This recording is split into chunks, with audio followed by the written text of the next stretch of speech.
Welcome to Truman's Town Hall with your host, Matt Truman.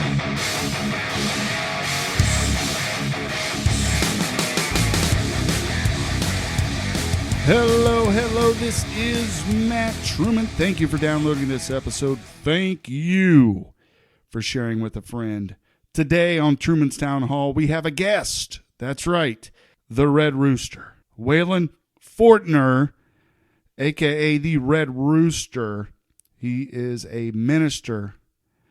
He is a world-renowned Facebook preacher.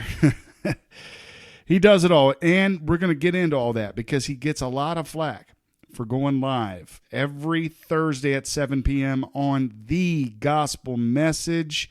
He gets a lot of flack for it, folks. A lot of commenters come in there and say, oh, this isn't real, that's not right. So we're going to talk about what's real and what is right. Today on Truman's Town Hall, we're going to get into some of the current event issues and how that relates to God, Jesus, and the whole thing. All right, ladies and gentlemen, I'm here with the Red Rooster, Waylon Fortner. Thank you for coming on Truman's Town Hall. Thank you so much for having me, man. How you been? Good. A lot of things are happening around the world, and I wanted to get a perspective from someone who understands and knows Christianity, someone who understands and knows the Bible. For me, there isn't anyone who knows the Bible more front and back than you. Oh, well, man, I appreciate that, but I'm still learning too. Right. Yeah. Let's start with an easy one. Okay. There's a lot of debate with guns in America. Guns in America. Right. How would that correlate to, say, what the thoughts of Jesus would have been, or the thoughts or what the Bible teaches us today? Well, I mean, biblically speaking, I mean, people usually use it against having a gun or using a gun for protection. They'll go to the places where it says, if somebody smites you on the face, turn the other cheek. We're not supposed to be a people of war and different things. But there's scriptures in there that tell us, matter of fact, Jesus, one place, he said, if the good man of the house would have known what hour, what watch the thief would come, he wouldn't have suffered his house to be broken up. And so he used an analogy of, you're not just going to let somebody come in and do you wrong for no reason. So even biblically, the Lord even spoke about protecting your household. So we have a God-given right to defend ourselves in our home. That's exactly right. I mean, that's my feel of it. I mean, don't get me wrong. Should you practice turn the other cheek? Yeah. But sometimes... Love thy neighbor. Right. Exactly. And you can only love somebody as much as they'll let you love them. I mean, I can love anybody. I don't care if you're an atheist, if you're a Christian, or who you are. I can love you, but when you make it to where we can't dwell together... Matter of fact, there's one verse that says... I think it's Romans, the 12th chapter. I have to go find it. But he says, as much as lieth within you, if it be possible, and it literally says, if it be possible, live peaceably with all men. Well, sometimes it's not possible. Sometimes people just make it to where they're going to hurt you. They're going to do something to you or your family. And I don't believe anybody, even God, expects you to sit there and just let somebody have their way with you. Well, God didn't always, right? No. Sometimes, some like Sodom and Gomorrah, sometimes God had to take care of business. Exactly. Sometimes God would send war against his own people to wake them up. And he would even tell them ahead of time, if you don't stop doing what you're doing, you're going to go into the hands of your enemies. And sometimes then it didn't matter how hard they even fought. Once God had to correct them, he let things happen to them. And he used other people and their violence to correct his own people. So, yeah, there's lots of examples in the Bible of God using people and to do his will and to correct his people. So, yeah, I myself believe that, yeah, you can bear arms all day long, as long as you're not doing it to go provoke anybody or start a war. I believe in self-defense all day long. So speaking of wars. There's a big hot and heavy war between Russia and Ukraine. I talk about it extensively here on Truman's Town Hall. Do you think God would still be doing things like that today? Where, starting wars in order to teach his people, or however? What's your thought on things like that? There's a lot of people. Let me just preface it by this: there's a lot of folks out there that believe of all these wars that happen, well, it's to punish this and it's to punish that. But then on the other side, say we're fighting in the Middle East, back in Iraq or whatever. Then Iraq, a majority of the Muslim folks are saying God, their Muslim God, is defending them from us, our, heathen Christian ways or whatever. What's your thoughts there? It's deep, but. Yeah, well, no, I mean, back in Matthew 24, I mean, he already talked about, I'm right here at it. So you shall hear of wars and rumors of wars. See that you be not troubled, for all these things must come to pass, but the end is not yet. I mean, there's been wars and rumors of wars for thousands of years, and it's just another one. And God can usher in things. I mean, just like, I don't know if a lot of people know, but like in the book of Daniel, the 2nd chapter, Nebuchadnezzar had a dream. And I'm not going to get lengthy, but the dream consisted of 4 worldwide kingdoms that would come consecutively. And God brought it to pass. They're all in order. It's even in our history books, all the way down to the Roman Empire. But God used wars and rumors of wars to bring all that to pass. So this is just part of it. I mean, and actually, when it comes down to what we see and hear, honestly, Matt, I don't believe half of what I hear and half of what I see. So I don't know, how bad it actually is. I don't know who's all behind it, but there's always more to it than what they show us on the news. So how much does all this, we talked about guns, we talk about war. How much does all this stuff that happens here on Earth impact our lives, or how much, a better question, I guess, is how much should it impact our lives? To me, seeing all this come to pass and seeing how the direction the world's going, it should make a person realize that they need to be ready for whatever comes. I mean, to me, in this day and age, there's more of a division than anything. I'm not talking about just like blue and red, Republican, Democrat. I'm talking about spiritually. You're getting to where people you can see the divide more than ever. I mean, God's people are shining brighter and brighter because they see the things that are happening, and the wicked are just getting worse and worse. I mean, my goodness, they don't even know what they are anymore. They identify as things they're not. They don't know right from wrong. There's no compass of morality. It's just the world's just getting more whacked out every day. And these wars and rumors of wars, honestly, there's a lot. I mean, look at all the money being spent on this. What America's doing. I mean, I have my own personal feelings about it, but sure. I think that we need to take care of ourselves before anybody, and then once we're secure, then we're able to help other nations. But I see a lot of money and spending going on that I wish was used on us to help our country first, to be honest with you. So what do you say to the person that says, well, Jesus didn't want borders? Jesus didn't want borders. Well, I mean, if you look back with the children of Israel, he didn't even want them mixing with the nations. So they don't know what they're talking about, because the whole purpose back then of the Jews being separate from the Gentiles, which is anything that's not a Jew, the purpose was to keep them pure so they could keep the commandments of God. And they never will do it. And a lot of people would, just by saying that, would say that would be a racist way of thinking. You know what I mean? Because he wanted the Jews separate from the other nations. And the reason he did is because he wanted a purity. He wanted people to keep his commandments, to be separate from the wickedness of the other nations. And anymore, that would be considered hate speech or racist or whatever you want to call it. Right. But the intention that God had wasn't that, but it was to have himself a peculiar people that would serve him.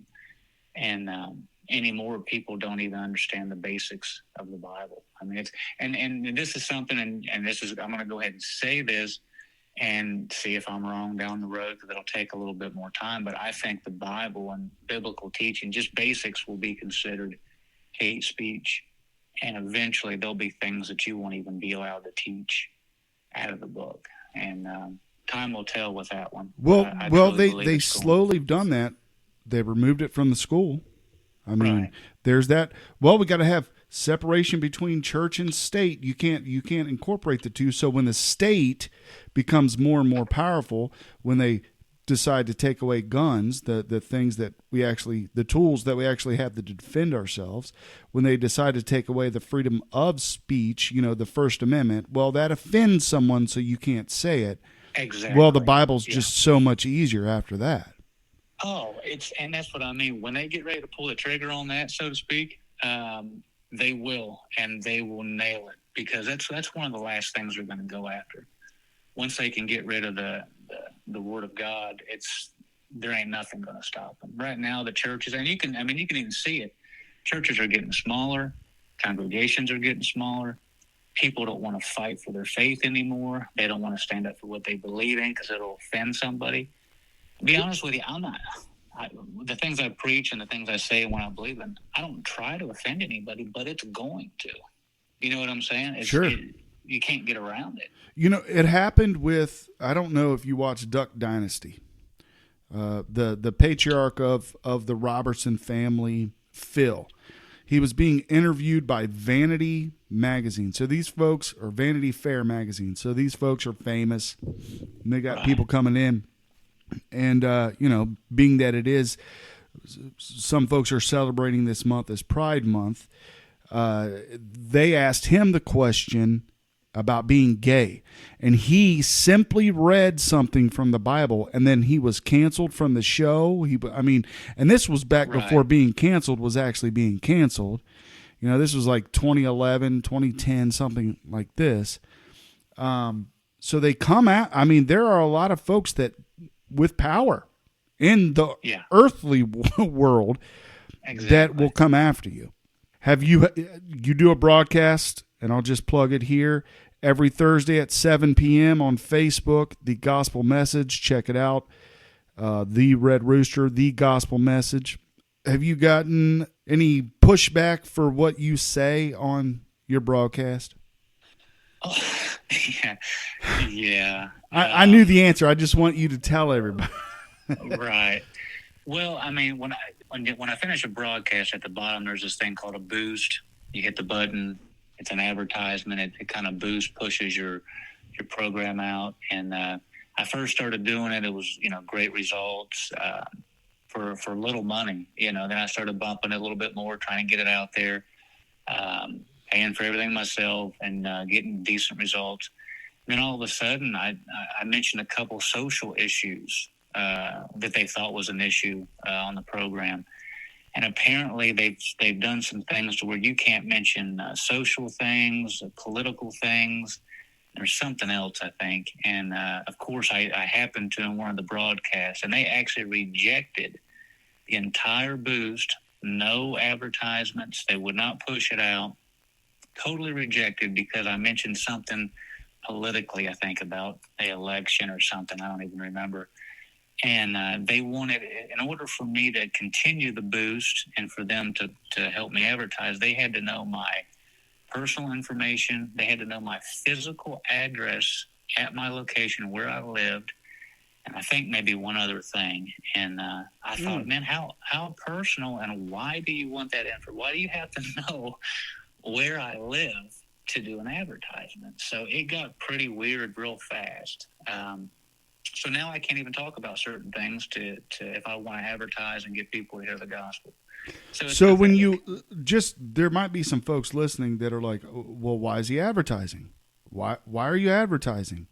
How much money are you making off of you sitting down, buying a microphone, setting up a background, boosting these things? You've got to be making millions. Well, no, not so much. I'm actually in the hole. What? Quite a bit. Yeah. So of course, I buy all my own stuff and pay for my own booths and advertisements. Matter of fact, I actually have give money away on the program. I've never asked for anything. You gave people things. Yeah. You don't ask for anything. Exactly. You've never made a nickel. Not one dime. Now, if I go out to churches and if they want to take up a love offering or something, I try to say no, but, I don't ask for anything. If they want to give something, if you want to give me $1 million, man, I'll take it. I know, but I'm not asking for anything. Same here. Yeah. If anybody wants to send the Red Rooster and Matt $1 million, you can send it in Bitcoin, Dogecoin, however. Yeah, cash is preferred. That crypto took a hit. It is. Mm-hmm. Man. I had a little bit of Shiba coin. Shiba. Yeah, I lost almost all my money. Had a little bit of Shiba coin. Yeah.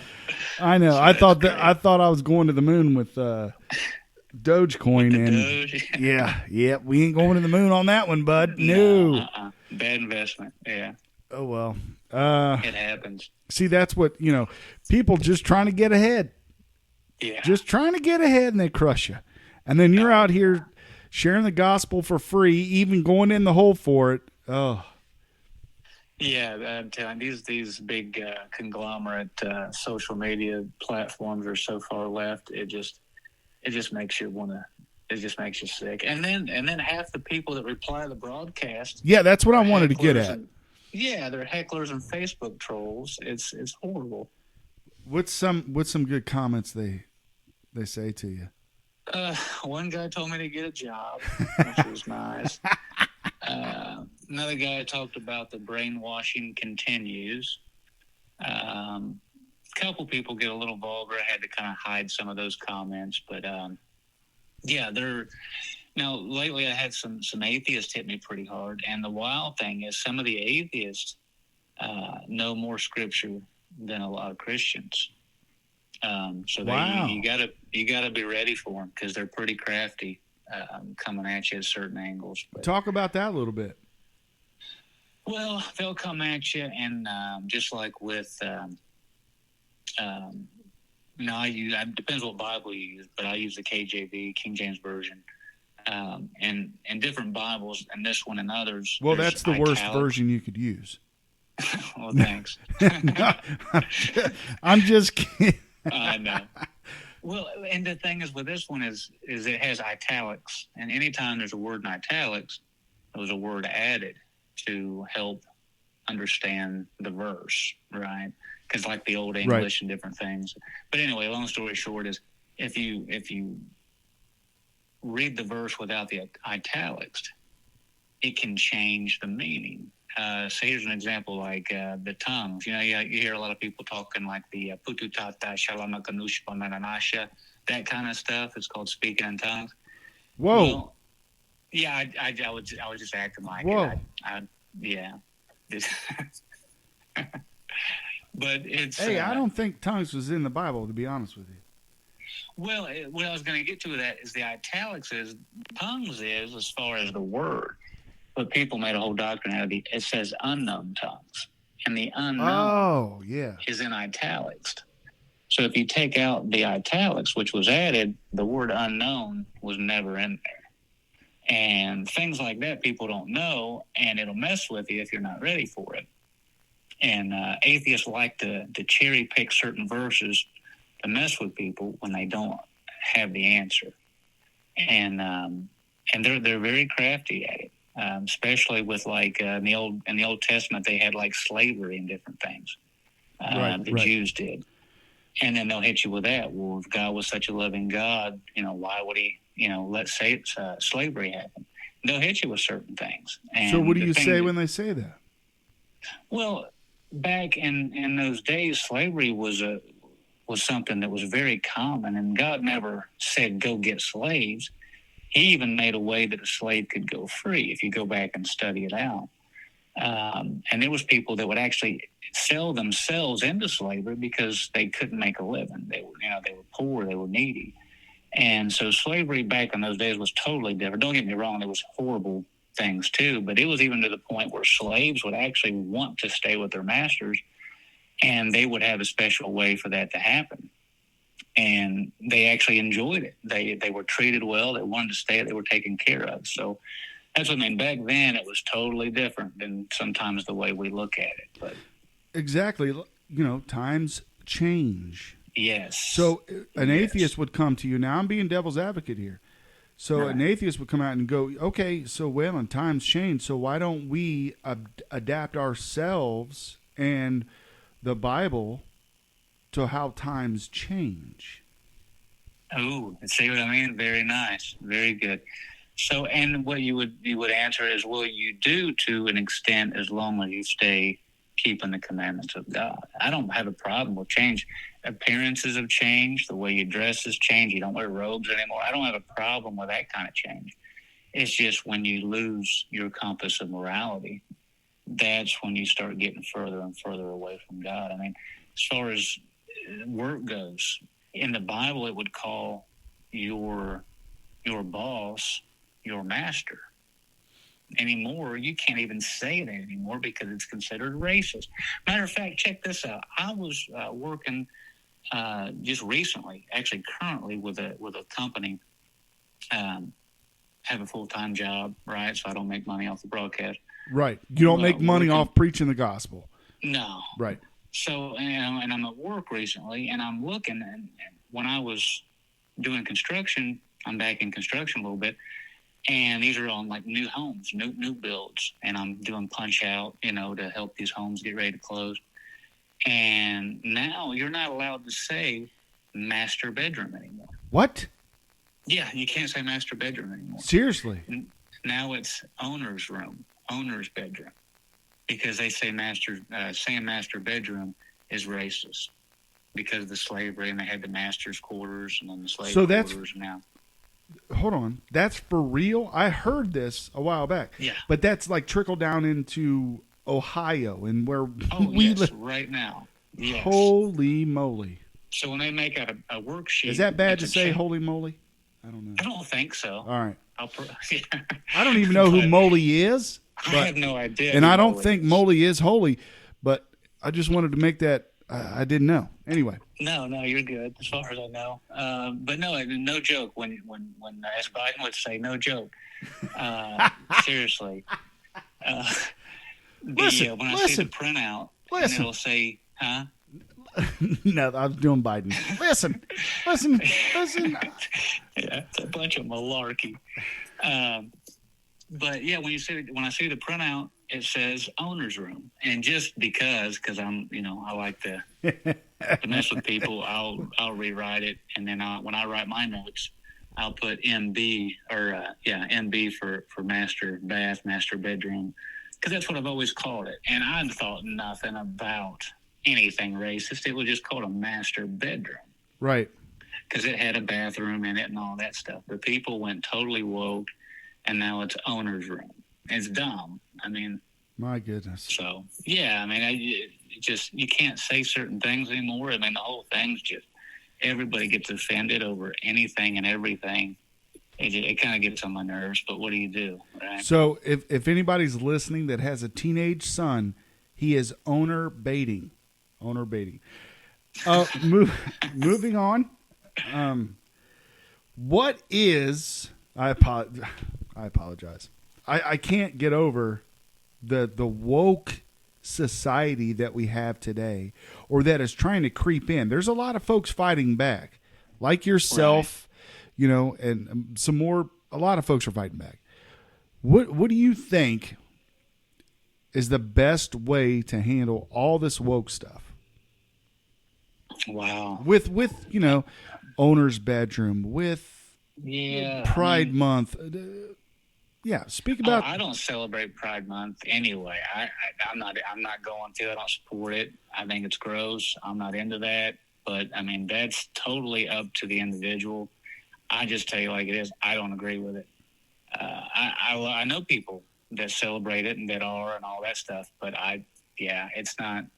I don't go there. I just let them do what they're doing because really your hands are tied. I mean, you can't control anybody anyway, and I don't want to. Right. But I don't want them to think that I'm just supportive because I'm not. And that's the thing anymore. They don't want you just to accept it.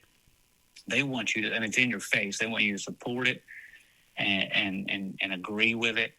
And and I don't.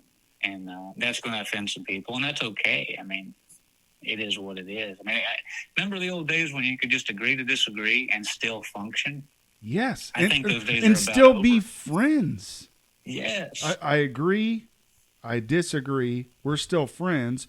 You could even have arguments with people, and then at the end of the argument, you could say, that was fun, man. That was a good discussion. Wow. Absolutely. I learned something from that. And that's the thing. People don't want to learn anything different. They get set in their ways, and they won't budge. I mean, I've seen people, even if you give them truth and they know it's truth, they will ignore it and hold on to what they want to do. Right. And there's nothing you can do with that. And really, as far as you asked earlier, what can you do to fight it? Honestly, I've been racking my brain to think what you can do, because your hands are tied. They got to where you can't do certain things. You can't say certain things. They'll cancel you. It's over. They'll shut you down. They won't advertise your broadcast. So it's really, I think it's here stronger than most people imagine, that I even realize, as far as being silenced, being shut up, and your freedom of speech. It's already taken away in a lot of aspects of our lives. And the problem, what do you do? Right. And the problem is there's a lot of folks who may not believe in all this stuff, but they're like, I'm going to go along to get along, because I don't want to cause any ripples. I don't want to say, I don't really believe in that, but I'll just pretend like I believe in that, or I'll be okay with it for now. It doesn't really bother me. But at the end of the day, when you start to go along with things and you start to get along with things, that's how they get you. I'm not saying, look, I'm a libertarian in a lot of ways when it's political. How do you tell somebody, be strong, stand up for what you believe in? Right, and that's what people are going to have to make that choice. I mean, you can only ride the fence so long until it attacks you. Well, and then you said just a minute ago, talking about people do it to keep peace, and so there's no, they don't want to make any big waves and all that. There was a brother one time I talked to in church, and this wasn't even a worldly matter. It wasn't even something out in the world to deal with. This was within the church, and he was saying, well, I don't say certain things because I don't want to cause a wave or cause any problems. And I said, brother, sometimes keeping that kind of peace, it's fake. It ain't real. It won't last. Just because you let something go to keep the contention down doesn't mean that's not real peace. Real peace is standing up for what you believe in and whatever comes. Because that way You're taking a stand for something and not just going along with it. Because after a while, there comes a point where you can't really go along with it anymore and be right in the eyes of God. And that's where it's going to come down for everybody toward the end, is you're going to have to take a stand somewhere. And I don't know how familiar everybody might be with the story of Sodom and Gomorrah, but when Lot was down in Sodom and Gomorrah, it didn't just come down to, don't say anything, let us be wicked. They actually came to his house. Yeah. His own daughters.